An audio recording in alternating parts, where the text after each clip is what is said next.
Hi, it's Nell, and today everything's coming up roses, miniature roses that is, and I'm going to show you how to prune miniature roses. If by any chance you have bought them at like Whole Foods or Trader Joe's or Safeway or Vaughn's or someplace like that, it's one of these roses, which is actually hothouse grown. So they're grown for the floral trade. They're just meant to flower. They really don't last all that long as a house plant, but you might get one more flush of flowering out of it. Outside, it should flower all summer long, but there are miniature roses that are grown to grow in the garden. They're grown outside.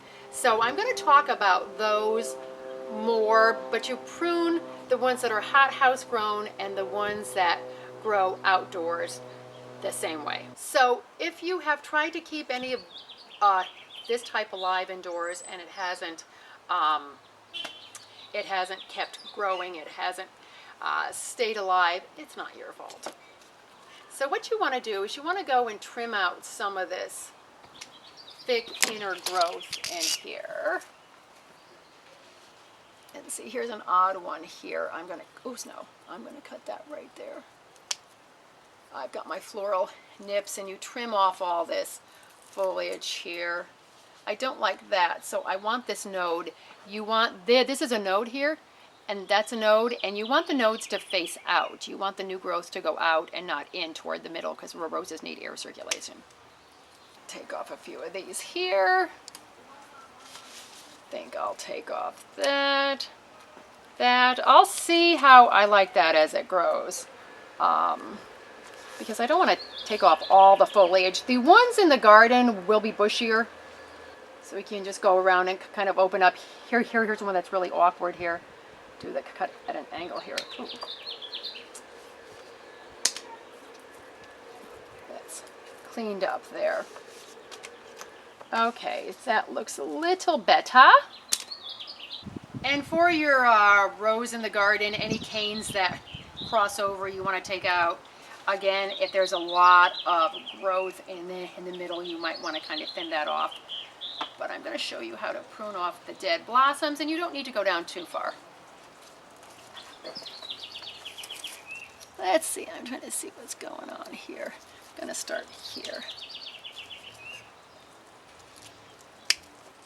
Taking it there, and actually I think I'm going to go, because this does shoot out here, I'm going to do this node here. And then that node that new growth will go off there.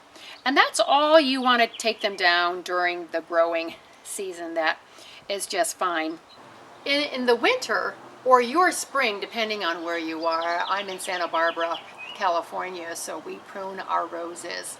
We give them the big prune in January. You might be March, April, depending on how cold your climate is. So with these, unlike a hybrid tea where you go down to the 5th node up, these you only go down about 1/3. So I would cut this one, if I was doing the winter pruning, I would cut it, because it was actually about that tall, I would cut it to about here.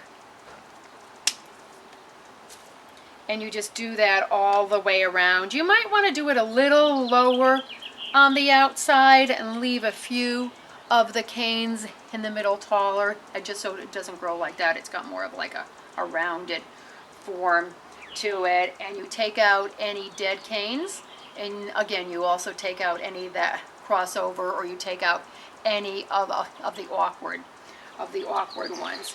And by canes, I mean stem. This is what a cane is.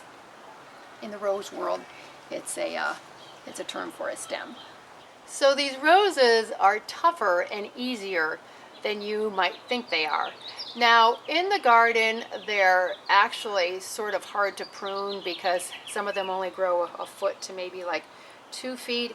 And if you're down there bending over, pruning it gets hard, especially if you have like a 25-foot hedge of them or something, or a row of them. It's really hard to prune them. So in that case, if you had a whole lot of them, you probably necessarily wouldn't do each one. You could just do it that way, all the way along, because they are so tough. But if you have only a few of them, you would want to prune them this way to open them up. And this one lost a lot of the foliage down here because it was in this foil for a while. So, and that's it. And that's all there is to pruning miniature roses. Just make sure that that bud faces out and not in, because that's where the new growth is going to go. And you want it to go out. Outside, I will get probably 3 more flushes of blooms out of this one because our season goes so long.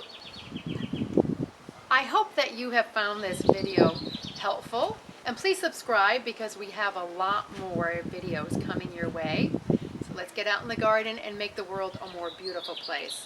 Thank you so much for watching. Bye.